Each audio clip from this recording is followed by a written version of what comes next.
Good afternoon to everybody. Welcome to the today class. It's the transfer property law. That is the second year, first semester, rather we can say third semester course.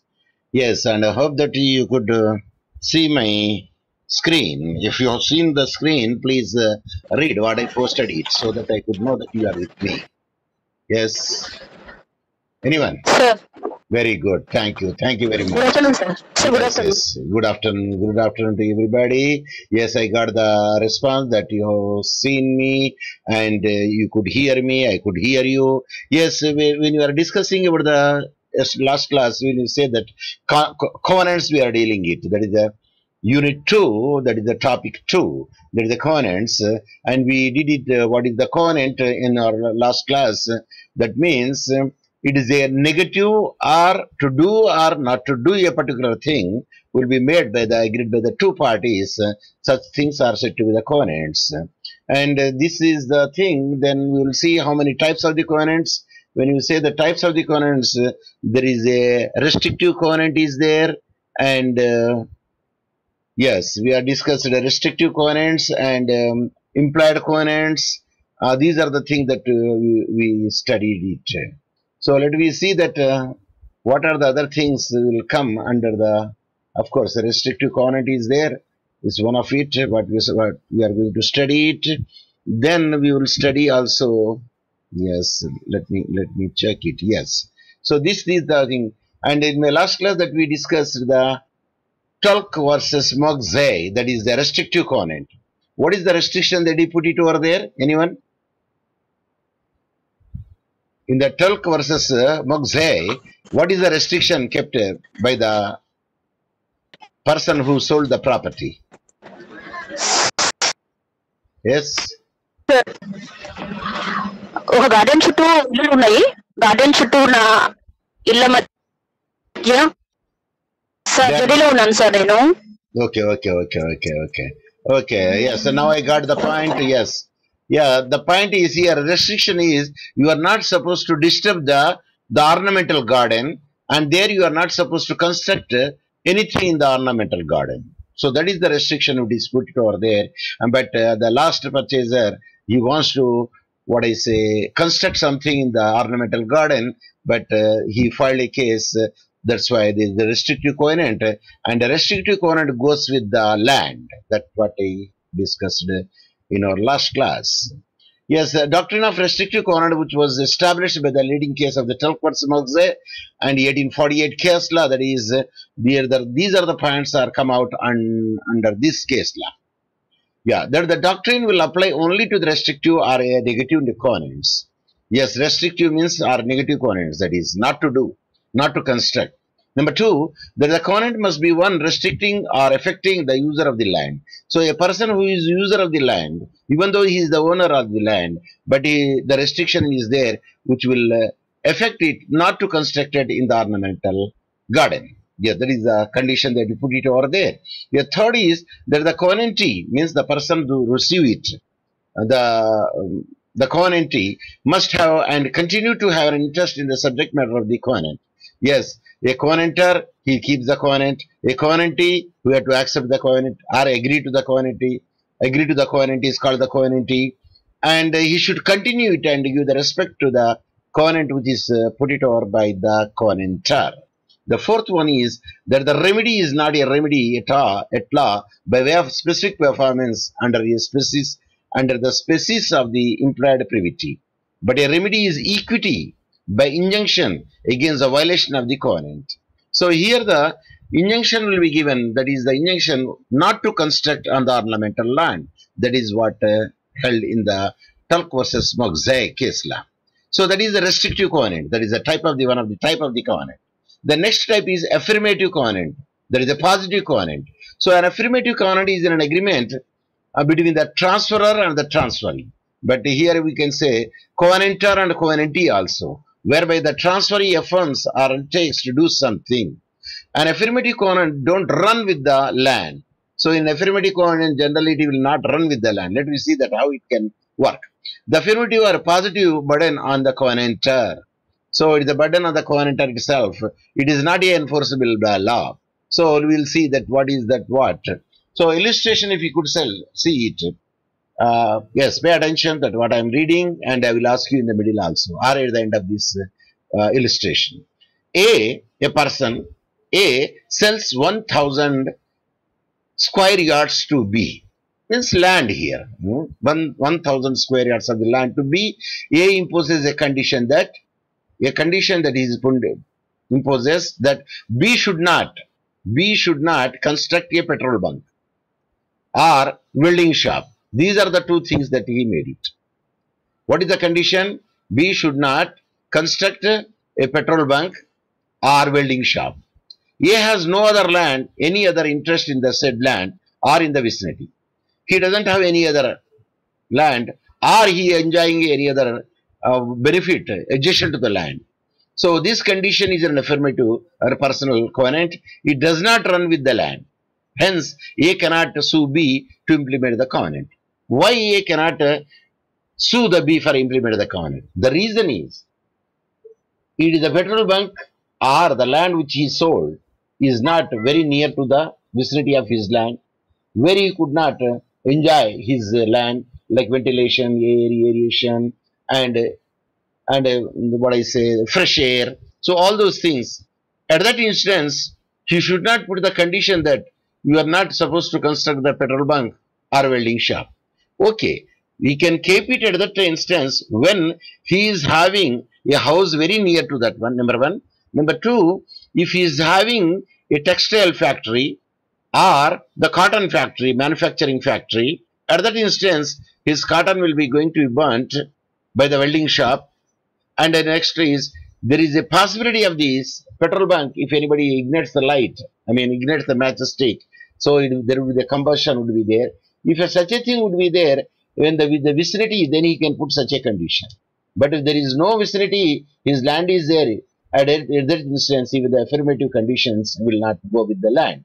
Because once it is sold, he can do whatever he likes it. So that's, we cannot construct, you cannot impose such a construction restriction. That is a restriction, that is the appropriate word which you are supposed to say. So there is a positive covenant, it will not run with the land. So let us see the Ashbury versus Corporation of Oldham. This is one of the case law. A sold his vacant land adjoining his house, adjoining to his house to B, with a covenant that B should not construct a road from the main municipality road A's door, and also should keep it in repair. For the convenience of the A, B sold the site to C. C had a notice of the covenant to repair the road, but C refused to repair the road. A sued C.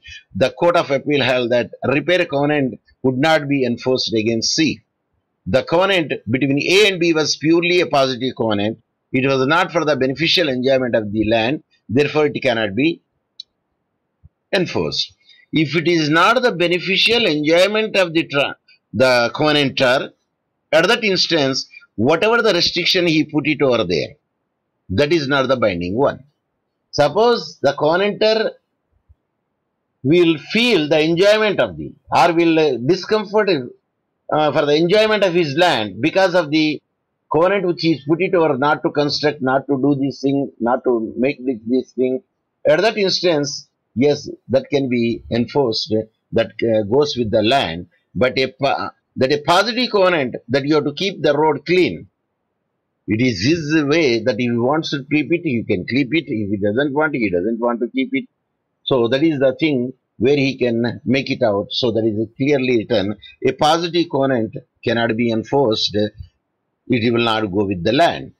So another case law, Dev versus Bunn, the T versus TJ, Dev Bunn versus TJ, Affat Temco case law. The Temco Incline INC converted a house situated in South Wakefield Street, Arlington, America, that is America, to Harvey W. Wynn, that is stated in the 1962. So where Wynn was an employee, a Wynn, W-Y-N-N, Wynn was an employee and a friend of the managing director of the Temco INC. Adjacent to the house sold to the Wynn, there were several other houses and properties owned by the company.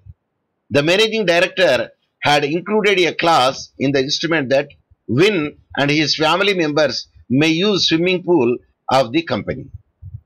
Because Win is a good friend of the managing director. That's why that he allowed it. Okay, you and your family can enjoy it because it is in his hand. According to Win and his family used the swimming pool very nicely so long they stayed in the house. And Win sold his house to Deoban, and Deoban he purchased it in 1969. After purchasing the house, Deoban went to the swimming pool to swim.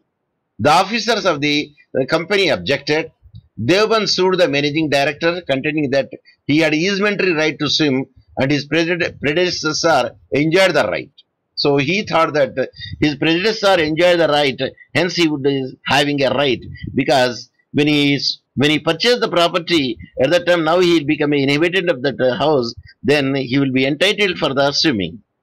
So the case law here clearly says, the court observed, what they say, that allowing the Win to use the swimming pool for himself and his family is merely a license by the managing director, because managing director is a close friend of Win.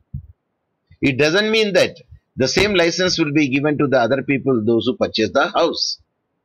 So they said it is not an easement, or it is not that thing covenant which goes with the land. So a covenant would be not a covenant. It is only the license to allow them to swim, because Win is a close friend of the managing director.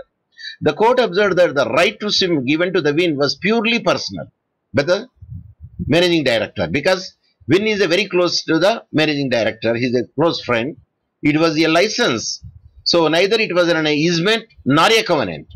Neither it is an easement nor a covenant run with the land. The license given to the Win had gone with him. The purchaser, one cannot demand it, being the right did not run with the property. Here it is not the covenant, it is not the easement. Of course, easement is that right to wear, right to light, right to the ventilation. Yes, these are the things one can accept and accept. These are the things one can accept. Yes, these are the right. ACCEPT, accept. So here the license which is given to the Win by the managing director, because of the closeness, it doesn't mean that it will be also goes with the inhabitant, those who purchase the Ben who has purchased the house later. So is it? Did you get my point? Yes, anyone? Yes, please unmute and give me the answer. Anyone? Yes, anyone can unmute. I'm giving the chance. Yes, you can unmute and give me the answer. Did you understand the case law which I discussed here? The case law name is Deoban vs. DJ Afka Temco Inc. Say yes or no, so that I could proceed. Sir, easement అవుతుంది ఈ positive. Yeah. Sir ఢిల్లీలో ఉన్నాను bus. Okay. So allowing the Win to swimming, it is not a easement nor a covenant. It is only a license. So such a license cannot be given to other person, because license is a personal in nature. So that is the case. It is clear. It is made it over there. Yes. Mute. You need not to mute. Yes. Mute. You need not to give the answer. Yeah, because you are traveling. Okay. Right. So that is actually the thing. So now let us see the difference between the restrictive and affirmative covenant. What is the distinction between the restrictive and affirmative covenant? Number one, the burden of restrictive covenant runs with the land. Yes, restrictive covenant runs with the land in equity, though not at law, whereas the burden of affirmative covenant does not run with the land either at law or in equity. That is the first difference. The second difference is restrictive covenants are enforceable against everyone. Means it is right in rem, that it is against the whole world, other than the bona fide purchaser. Then for the value without notice, while affirmative is covenant are not enforceable. So the affirmative covenant cannot be enforceable, but the restrictive covenant, yes, it can be enforceable only other than the bona fide purchaser. Means enforceable only by the bona fide purchaser to the bona fide purchaser. Yes, I repeat. A restrictive covenant are enforceable against everyone. Yes, it can be everyone other than the bona fide purchaser for value without notice, while affirmative covenant are not enforceable. Sir, for more clarity, illustration as shown below. A, the owner of the vacant plot of land sold the plot to B by sale deed. Here, open plot of land sold to the B by the sale deed, which contain a covenant that B in his heirs would keep the plot uncovered with the buildings. Means we are not supposed to construct the, build the or erect the building over there. That's why we say uncovered with the buildings. That is the would not build. That means this is a restrictive or native covenant. Yes, that is the same thing which is happening the Tulk versus Moxe case law. That ornamental garden should not be touched in that place. There is no construction would be there. So that is the example. Number B, he sold his land to B. The sale deed containing a covenant that B would lay out money in building or repairing. This is the affirmative covenant and an obligation to do something which is affirmative, which is clearly said in the Ashbury versus Corporation of Oldham case law, which is affirmative covenant. Hence, it cannot be enforced. Neither it can run with the land. So let us see the problem 1. A is the owner of the two properties X and Y. A sells X property to B, and A imposes a restriction on B that he shall, for the more beneficial enjoyment of the air and the light to property of Y, keep open a portion of X adjoining to Y property, not built. The same thing, Tulk versus Moxe condition, restrictive covenant. B sells X property to C, who has notice of the restrictive covenant. C threatens to build the whole of X and adjoining open portion which near to the Y property. Can A restrain C from committing the breach of covenant? The answer is yes, he can restrain C from the committing the breach of the covenant not to build, because it is a restrictive covenant which runs with the land, like we observed in the Tulk versus Moxe. The first paragraph of the section 40 of the TP Act lays down, transferor has a right to restrain the breach of negative covenant against the purchaser from a transferee. The principle is that a covenant which is clearly annexed to the land or binds the land in its inception or affects the nature, quality of value of the land should be enforceable. That is, it runs with the land, so that whoever acquires it bound to observe the covenant. So restrictive covenant in the Tulk versus Moxe, it runs with the land, hence to the last consumer, last owner, even for that also, he should have supposed to know it, and he should be supposed to give the respect to that covenant. Yes, problem 2, A was the owner of the vacant place of land of a several adjacent houses. By registered deed, he sold the piece of land with the condition that the vendee, his heirs and assignees would build a gymnasium where gymnastics would be done, and gymnasium on half of the land within 5 years, and keep the remaining half uncovered so that the vendor house may not be deprived light and air.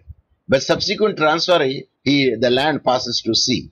C, can the two conditions be enforced against C or not? So, number 1, he should have to build the gymnasium. Number 2, and he should not supposed to cover it because half of the portion.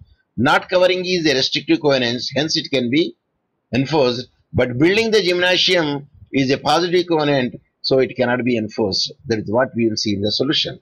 The condition attached to the property that keeps the remaining half uncovered so that the vendor's house may not be deprived of light and air, because that the ventilation and the air, the fresh air being a negative covenant and intended for the beneficial enjoyment of the vendor's house, that is the covenanter, is enforceable against the C. Yes. The purchase, thus, it goes with the land and C must take the subject to it. Yes. In the enjoyment is purpose, negative covenant is there. Yes, it can run with the land, so it can be enforced against the C. The condition that the constructing a gymnasium on half of the land within 5 years is a condition not for the beneficial enjoyment of the land. in question, and it is an affirmative condition, and further C is a third person and not the original transferee, and hence condition of the construction of gymnasium within 5 years cannot be enforced against C because it is a passive covenant, and that is the reason that it cannot transfer the land. So with this, the two covenants should be there. One is a restrictive covenant, another is a passive covenant or a positive covenant. So positive covenant not run with the land, but a restrictive covenant will run with the land. That's what we have seen till now. So this is the thing where I want to share with you. Then next comes the same the thing restrictive covenants. The type of restrictive covenants we say non-compete agreement restrictive. The following are the common types of the restrictive covenant between the companies and their employees. Non-compete agreements. A non-compete agreement restricts one party from the competing directly with the another party for a specific period of time or within a different geographical location. The party that agrees not to compete must be compensated in some way by the other party. Yes, suppose if you sell the land, particular thing, and you will say that you are not supposed to keep a medical shop over there because already medical shop he is running it. So in the vicinity that you should not supposed to keep the medical shop. If such a condition is put it over there, yes, that can be made. Okay, in the next locality that you want to make it, you can make it out. But this locality where I sold the property, you are not supposed to keep a medical shop. If that agreement is agreed over there, then not restrictive covenant it is. Hence, he should not supposed to open or construct a medical shop or run the medical shop over there. For example, an employer may require the employee to sign a non-compete agreement that prevents them from competing with their employer when they leave the company. Another example of the non-compete agreement is when a business owner sells their business and they are not to set up any new company that would compete with the new owner. Such restriction usually expire after a specific period of time. Of course, sometimes no, the restriction we cannot put it for the years together. You can put it, okay, 2 years, 3 years, 5 years, 6 years in that way. Otherwise, it becomes the total against the public policy also, because once you have sold the property, at that instant it is his will and will that he can construct a medical shop or he can build any other thing which produces a particular thing. But where the clearly says that, suppose a toy shop is there and he made an agreement with another person when you're selling the land, you should not supposed to manufacture the toy shop, because if you make the toy shop over there, it is a competition to me. So that is the reason that they can say that you can other place that you can make it out. I don't have any objection. So if it is affects the enjoyment of the covenanter, yes, that can be that negative covenant can be enforceable, but a positive covenant will not be enforceable. So this is the one thing. Non-solicitation agreement, this is another. A non-solicitation agreement restricts a former employee from soliciting employees or other customers from their former employees after leaving the company. Many businesses require senior executive of such a manager, accountant and CEO to sign a non-solicitation agreement. Of course, when a company has spent a lot of amount on you for your studies, for your training, at the time they will take the bond that after completion of your training that you have to serve this company which sponsored you for the 5 years, 2 years, but they cannot make the restriction to you that the whole life that you have to serve over here, because that is not reasonable enough. So with the time we can keep the restriction 2 years, 3 years, 5 years, we are not supposed to leave it because we spent a lot of amount on your training and your study or whatever it may be by sending you to the foreign country. So at the time they will take the bond. Yeah, to be enforceable, the restrictive covenant must define the reasonable limits, either according to the period of time or geographical area or a type of work. So there should be certain limitation. They can keep it there. At that instance, yeah, it can be done. So non-disclosure agreement, yes, this is also a covenant. Suppose you are not supposed to give the formula of the Coca-Cola to some other person, a formula of the Fanta to some other person, a formula of the Ruhi Afza, that is one of the drink by manufactured by the Hamdard company, if I not be mistaken. Yeah, such a formulas you are not supposed to disclose. There is a non-disclosure agreement. Yes, that will be valid, and one should not disclose it. If you disclose it, the company will run into the losses and it will become a paupers. Since business owners have invested a lot of money into developing the company and its employees and customers, and restrictive covenants are designed to protect such investment. because they are spending a lot of amount, a lot of things on their. If you leak such an information, naturally that will be put on to hardware. So there is a restriction covenant would be there for not disclosure of the secret information. That is the agreement would be there. So restrictive covenant in a real estate also it will come over there. How it can be work. Some of the restrictions that may be introduced include the prohibiting owner from carrying out the business activity on the restricted areas, property, or running a home-based business or installing a home office on the premises. Suppose I don't know whether you know it or not. Some people will fry the fish on the roadside and they will sell at the cheap rate to the people, those who are inhabitants of that street or residents or locality.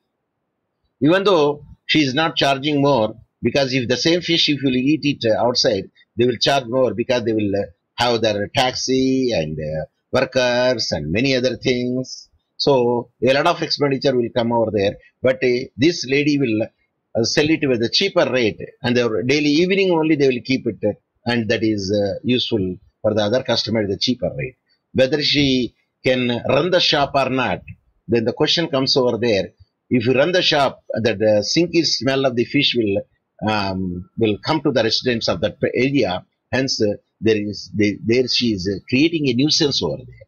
So you are not supposed to keep such a thing on the roadside. A restrictive covenant would be there for him not to use the pavement for any other purposes except the walking or a pathway only. Sir, nowadays a lot of people will keep everything on the pavement only, no, sir. They will sell it.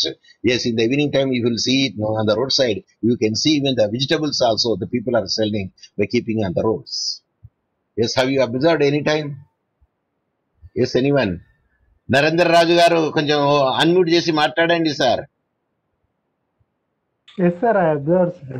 Very good, very good. I appreciate, because I could at least hear the voice that other people are also listening it.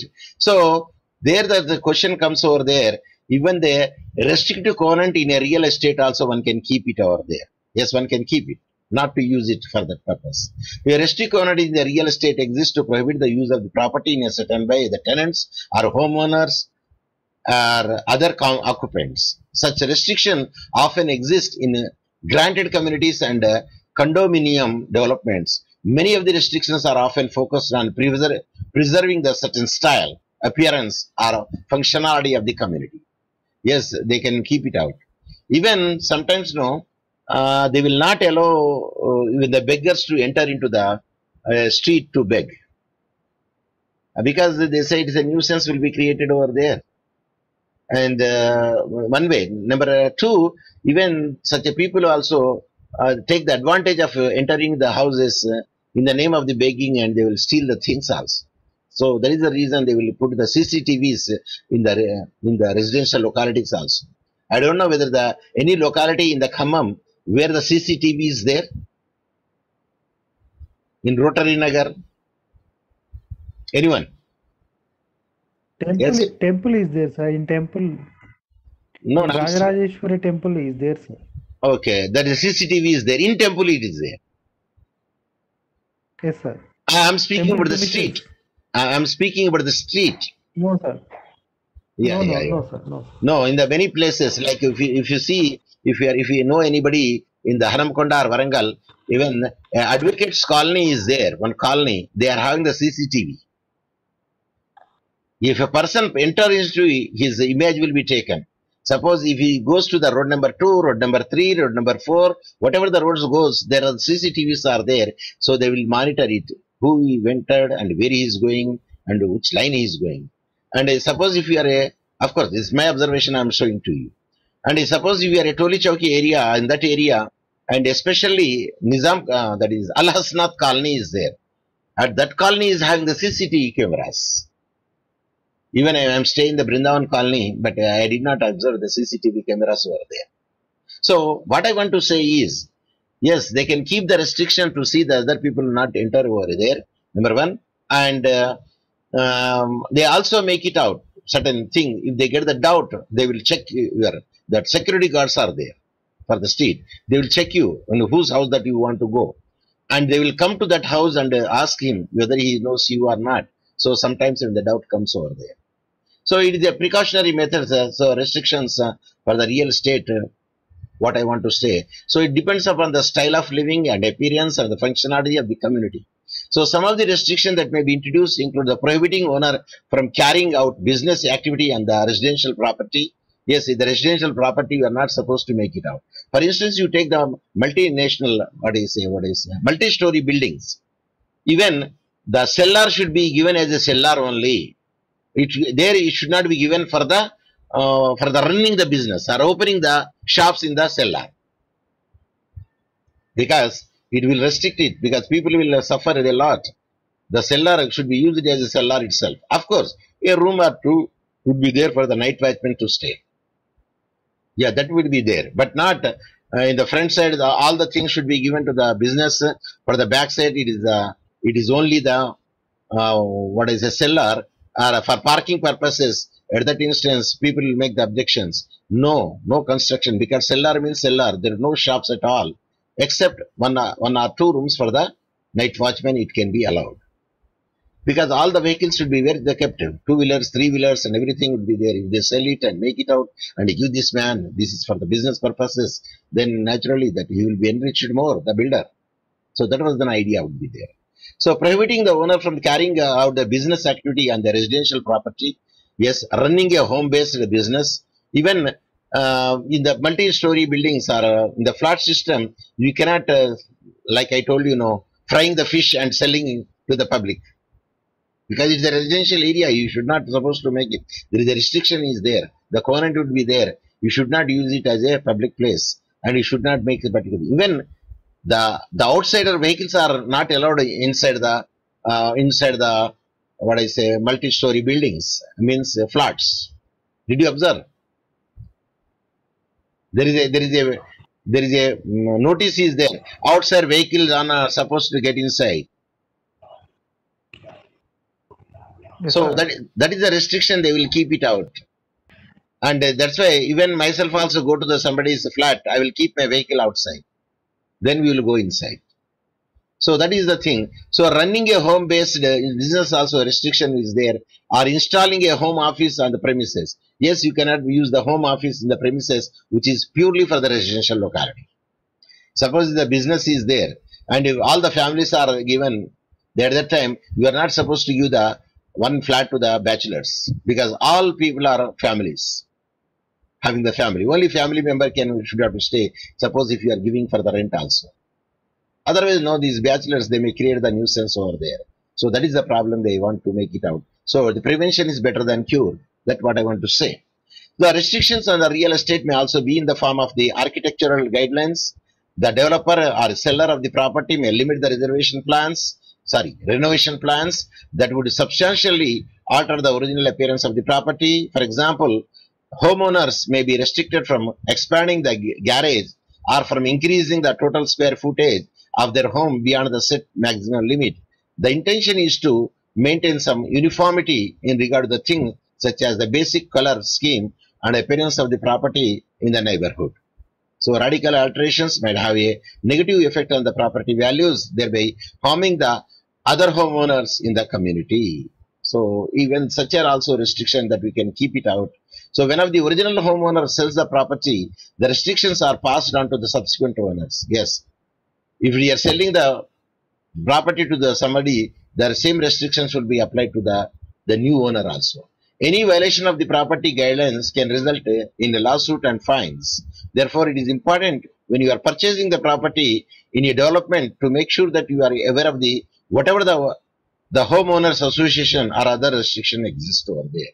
So if you are purchasing any property or flat in flat system, the complexes, at that instance, you have to know what is that association, the flat owners association terms and conditions should be there. Because in every such a system, there is a maintenance money should have to be paid. Because the maintenance for even the lift and the generator, even the lights in the cellar, and the lights on in the stairs. So the general things, and pumping the water to the overhead tank. So these are the expenditure will be borne by the each and every flat owner. So that is comes under the maintenance. Are you following me? Yes. Yes, sir. Very good, very good. I appreciate. So these are the restrictions where one should have to follow it. So, limiting the restrictive covenant agreements. So, what is the limitation would be there for the keeping the restrictive covenant agreements? Whether the restrictive covenants are enforceable or not, and to what extent, depend largely on the state laws, and therefore can vary widely from one state to another state. Most states impose a varying rules on what the specific types of the clauses are allowed in a restrictive covenant agreements. For example, non-compete. Non-compete agreements are enforceable in California. Of course, not only California, in any other place also. Even if the employees signed a contract voluntarily and was compensated for entering into the agreement. Courts tend to favor the placing the least possible restrictions on the employees. So, even depending upon the place and the community and the state, the restrictive covenants should be there. Like an example which I gave in the multi-story buildings where the flat system is there, it is clearly mentioned that the stranger's vehicle or the guest vehicle should be kept outside. So one should have to keep the vehicles outside only unless they will take the permission from the association or from the secretary to park his car for the at least. Suppose if they came as a guest, at that instance they will request the people to park in somebody's area where they did not have the car. For instance, in our flat where we are staying over there, suppose if we did not have the parking facility because there is a rule is there, only three-bedroom flats people are having the four-wheeler parking, and two-bedroom flats are having only the two-wheeler parking. So at that instance, I do have the three-bedroom flat, that's why you do have the parking. But my daughter having the two-bedroom flat and she doesn't have the parking. But when they have the vehicle, they purchase the parking of somebody else. They pay monthly something. And that place they will park the car. Why I am giving this example is restrictive covenants are there because the parking facility for the four-wheelers only to those, because that is the rule position of that association or that complex. That is a builder as well as the owner who put such a condition. They say parking is only for the three-bedroom flat owners, not for the all, because the space is not enough for that. All four-wheelers would be there, but the two-wheelers we can keep it because some space is enough where they can keep it. Of course, that parking facility for the two-wheeler is there. Is it for one or two or three or four? Anyone? Two-wheeler parking. Sir, Generally, it is only one parking two-wheeler. It is only yes, one sir. two-wheeler parking would be there, unless they will request. Suppose the wife is also an employee and husband also an employee, and both are using the two-wheeler. Then the son or daughter also there. They will request, say that my wife also there. Please allow me to park in this place areas because somebody will not have the vehicle, so they did not. Two-wheeler. They did not park it. By the request, they can make it out. But generally, if you're having the two or three cars, no, one car parking is there. You have to keep the two cars parking outside. Completely outside, and hence we could see in the most places, especially I observed in that locality, what is Kaviraj Nagar, road number 6, 7 or 8, 9, people used to keep their cars outside in front of their houses on the roads only. Did you observe any time? Yes. Yes, sir. Not only in the many other areas where the parking is not there, cellar is not there. Because there is no restrictive covenant is there, sir. Of course. But that is no. See, you are not supposed to keep it even though it is in front of your house because it is a nuisance to the other public. Are you following me? Yes, sir. Yes, sir. ఇక ఏమున్నా sir మొత్తం సాయంకాలం పోతే sir 7 గంటలకు 8 గంటలకు పోతే మొత్తం నీళ్లు చలికి ముగ్గులు ఎత్తా ఉంటారు ఎందుకంటే పొద్దుగా లేవడం కష్టం అవుతుంది రోడ్డు మీదనే. Are you following me? Sir, yes, sir. Yes, sir. Yeah. Is it their property? No, sir. It is not their property, even though it is adjacent to his house. Yes. They are enjoying that, sir. Yeah, they are enjoying. Provided other people will not make any objection. Yes, sir. Isn't it? Yes, sir. Yeah, the other people should not make an objection. So naturally, we can enjoy it. Otherwise, you are not supposed to park it outside.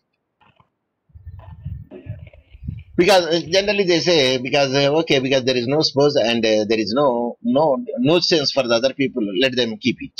Suppose if it becomes a nuisance where you cannot pass your two-wheeler or a four-wheeler by that line, is it not a objection to the each and everybody? It is an objection, definitely. So unless until there would not be any objection, okay, you can enjoy the property. But if there is an objection would be there, then naturally that will be removed. It cannot be done.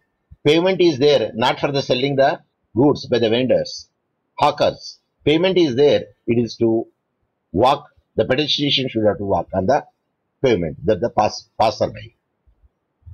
So that is the thing.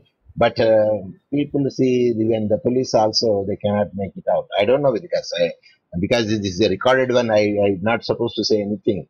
So the point is no, the internally or externally that what will happen. But I observed the places people are used even half of the road, even the what is that four-wheel the trolley. You know trolley. On the trolley they will keep the goods and they will keep it aside and they will move. Even the half of the road will be covered by them, these people only. But this business only done only the evening time, but not the entire day. Sometimes no, the entire day also they will be there. Yes. Yes, sir. Yeah, that's so my point is the covenant is there. If a person has put such a covenant by any other person, at that instance you are not supposed to do like that. Even there is a covenant is there, you should not have a wine retail shop adjacent to the school or a hospital or a mosque or a masjid or a temple. Sir, theory is different, sir. Practical is different, sir. Yes. It should be there, no, sir. It's covenant, restricted covenant should be there, no, sir. Yes, there is a covenant is there. You are not supposed to keep anything adjacent to it because the law is there. Not even no one should have to keep anything adjacent to it because that is a restrictive covenant would be there. So it depends upon who will use the covenant. The government will use it because it's the government which is give the license for that one. They will say the location. If the location is adjacent to the mosque or adjacent to the temple, they are not supposed to give the permission to it. So these are the things that we will come across in those points. So now the time is nearly the 3:59. Exactly 1 minute is more. Now you tell me that if any other doubts are there, you can clear it. I can clear you because as the syllabus already I mentioned, these are the covenant. Then the next topic is I already. Yes, the plugin. It is say plugin. Okay, I will plug it. So it is placed clearly after the covenants are there. Then transfer by ostensible owner will see tomorrow. Please try to inform to the other people to participate and enjoy the voluntary classes.